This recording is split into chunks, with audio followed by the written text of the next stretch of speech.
Bonjour à tous et à toutes, j'espère que vous allez bien. Aujourd'hui, je vais vous parler de la compassion forcée et pourquoi est-ce que, selon moi, c'est un problème. Alors, on va commencer par parler de la compassion tout court. La compassion tout court, c'est quelque chose de super. Ça permet de faire du bien autour de soi et de faire du bien aussi à soi-même. Par exemple, si j'ai de la compassion envers quelqu'un et que j'aide quelqu'un, et ben à la fois je vais aider cette personne et à la fois moi je vais me sentir bien. Donc, c'est super. Mais le sujet de la vidéo, c'est la compassion forcée. Qu'est-ce que j'entends par là? C'est un peu l'attente qu'on a envers nous et les autres de toujours être réceptif à tout et n'importe quoi. Le fait de se sentir concerné par des choses qui, finalement, on n'est pas vraiment concerné par, mais on est forcé un peu de faire semblant d'être concerné. Alors vous allez dire forcé par qui? Forcé un peu par l'attente et notre rôle au sein de la société. On a tous une attitude sociale, ce qui permet aux humains de vivre en société.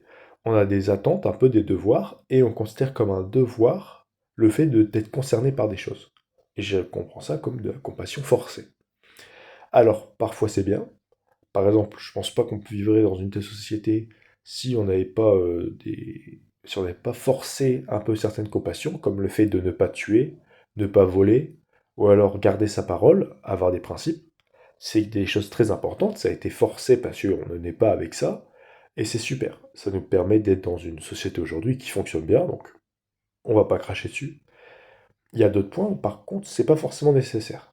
Par exemple, se sentir concerné parce que un pigeon, une espèce de pigeon qu'on n'a jamais vu à l'autre bout du monde s'est éteinte, on n'est pas vraiment concerné. Mais la société nous oblige un peu à au moins se faire semblant d'être concerné, dire ah c'est mal, ou alors le réchauffement climatique, il y en a certains qui sont pas concernés par ça, et ben on attend un peu des gens qui soient concernés. On est un peu obligé d'être concerné par ça, alors que certains s'en fichent. Donc là vous allez me dire ok très bien, mais en ce qui concerne la compassion, mieux vaut faire trop que pas assez. Mieux vaut avoir trop de compassion que pas assez de compassion. Et là je vais vous dire pas forcément, voire même pas du tout. Parce que le fait d'avoir trop de compassion, ou alors de pas trop de compassion, on n'aura jamais trop de compassion, mais de se forcer à avoir de la compassion. Ça nous fait apporter un masque. Ça nous fait apporter le masque de se dire ah bah c'est triste que les pigeons d'Argentine soient éteints, je suis super triste et tout, nanana. On va mettre en avant des émotions comme le fait de se sentir bah, concerné et attristé par la nouvelle. Or, le fait qu'on se sente concerné et attristé par plein de choses, parce qu'on est obligé d'avoir de la compassion vers ces choses et on n'en a pas vraiment, donc on met un masque et on met en avant ces deux émotions, ça va baisser leur valeur. Autrement dit, quand je veux voir quelqu'un de triste et de concerné par la disparition des pigeons d'Argentine, je vais le regarder et je vais dire, toi tu mets un masque. Ou alors je vais moins respecter ces valeurs, ces émotions. Alors que c'est très important. La tristesse, c'est une émotion qui est super importante et qu'il faut apprendre à déceler et y répondre aussi avec de l'empathie et avec de la pitié.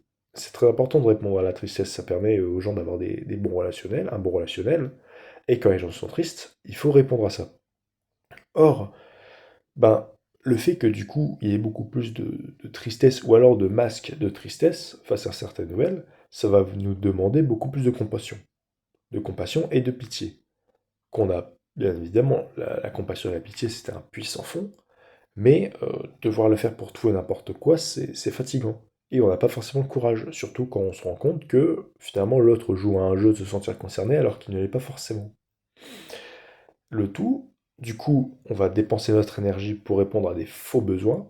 Par exemple, je fais semblant d'être concerné par la disparition des pigeons d'Argentine, et la personne en face de moi va mettre son énergie à avoir de l'empathie pour moi, à me rassurer, à avoir pitié de ma tristesse, donc c'est super. Le fait, c'est que ça va empêcher la personne en face de moi d'avoir de l'énergie en plus pour des véritables causes. Comme je parle de véritables causes, parce que il faut répartir son énergie. Et si tu la divises en 50, si la personne en face de toi se plaint de 50 000 trucs, tu dois la répartir en 50 000 trucs. Alors que si parmi les 50 000, tu en as 49 000 qui sont fausses et seulement 1000 qui sont véritables, eh ben, ce serait bien plus intéressant de mettre ton empathie au service des 1000 choses véritables, plutôt des 50 000 choses dont 49 000 sont fausses. Or, les vrais sujets, et donc les sujets de fond et les croyances personnelles, parce que je suis sûr qu'il y a des gens qui sont touchés par la disparition des pigeons d'Argentine, et tant mieux pour eux, enfin voilà, ils font ce qu'ils veulent, mais c'est un peu noyé. Les croyances personnelles sont un peu noyées par toutes les fausses croyances, ou par les gens qui mettent des masques, et ça permet, non, non, ça permet pas du coup, ça empêche notre tristesse d'être confrontée et d'être confortée par de l'empathie véritable. Parce que qui dit fausse tristesse dit fausse empathie, pour y répondre. Parce on n'a pas une quantité illimitée d'empathie. Or, donc voilà, donc on se retrouve un peu avec ces émotions noyées. Et si on n'a pas ces émotions noyées, par exemple si vous êtes véritablement concerné par la disparition des pigeons d'Argentine, eh ben vous allez regarder, donc vous allez organiser des manifestations. Or, ceux qui manifestent seront vus par ceux qui portent un masque en faisant semblant d'être concernés comme des gens qui en font trop, en mode c'est bon, vous avez juste à dire que c'est triste, point, pas besoin d'en faire tout un plat. Et vous qui êtes vraiment concerné et qui êtes en manifestation, vous allez regarder les autres en mode ouais, tu te moques de moi là, t'es un traître un peu à la cause des pigeons, et en plus t'es un menteur parce que t'as dit que t'es concerné, mais visiblement pas assez pour faire une manif, alors pourquoi est-ce que tu me saoules? Pourquoi est-ce que tu fais semblant d'être concerné si tu ne l'es pas? Et ça va créer un peu une fausse monnaie, en fait, parce que vu que tout le monde fait semblant d'avoir de l'empathie pour des choses où parfois elles n'en ont pas, et ben les gens qui en ont vraiment vont se rendre compte que c'est une douille, et la valeur de l'empathie et la valeur de la compassion va fortement baisser. Et c'est très mauvais. Alors, pour finir, l'empathie comme la compassion, c'est super. C'est un puissant fond, je pense, que les gens peuvent avoir de l'empathie et peuvent être gentils et avoir de la compassion indéfiniment.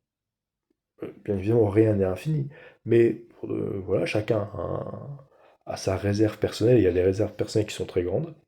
Mais, encore une fois, c'est personnel. Si jamais notre compassion doit être forcée, bah, ça devient un poids qu'on porte. Et pour éviter de porter ce poids, on met de la masse, on met du mascara. C'est des mascarades. On va mettre un masque. Et le fait de mettre un masque, ça va un peu dénaturer la beauté de la compassion pure. Parce les gens qui seront vraiment, du coup, pour le coup, qui auront la compassion non forcée, seront mis au même stade que ceux qui ont de la compassion forcée. Et c'est très mauvais parce que ça va un peu égaliser le tout. Et nous, qui avons certaines convictions, eh ben, on va pas pouvoir mettre l'énergie dans les convictions qu'on veut, et on va pas pouvoir mettre la compassion qu'on veut dans certaines causes qui nous touchent, parce qu'on doit diviser, parce qu'on doit diviser ça dans plein d'autres compassions un peu forcées, qui ne nous concernent pas vraiment. Et les gens, quand on va dire, ah ben moi j'ai beaucoup de compassion pour les pigeons d'Australie, et peut-être que vous en avez beaucoup, bah, ils vont vous regarder et ils vont pas vous croire, parce qu'ils vont penser que c'est la compassion forcée. Et ça dénature un peu la beauté qui est la compassion, parce qu'on pense toujours qu'il y a une arrière-pensée, ou alors que c'est un masque. Et c'est très mauvais. Donc, ce que je vous conseille, c'est non pas de dire je m'en fous des pigeons d'os d'Argentine, qu'est-ce que tu me saoules avec ça, parce que c'est pas poli, c'est pas gentil. Mais dites juste, ah c'est dommage, mais je me sens pas vraiment concerné. Après, vous faites comme vous voulez, hein, je suis pas votre père. Mais c'est dommage, faites comme vous voulez, c'est pas grave. Mais gardez votre énergie pour avoir un véritable impact sur vos causes, pour aller défendre vos causes s'il le faut. Et si on voit défendre vos causes, et que vous avez notion que ceux qui défendent une cause le font vraiment, et ne sont pas forcés à le faire, et ben ça donnera bien plus de poids.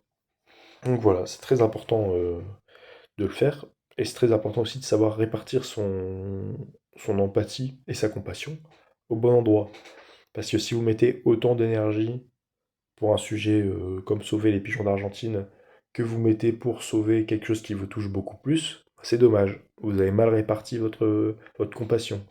Et même si je pars du principe que la compassion et l'empathie, c'est un puits sans fond, même si c'est sans fond, il faut quand même l'aménager parce que c'est quand même des émotions fortes et il faut savoir les gérer. Voilà. C'est un peu ma vision sur la compassion forcée, sur la compassion forcée. Je sais toujours pas parler à France, mais ça va, je vais y arriver. Sur ce, je vous souhaite une bonne journée. À la prochaine. Bye.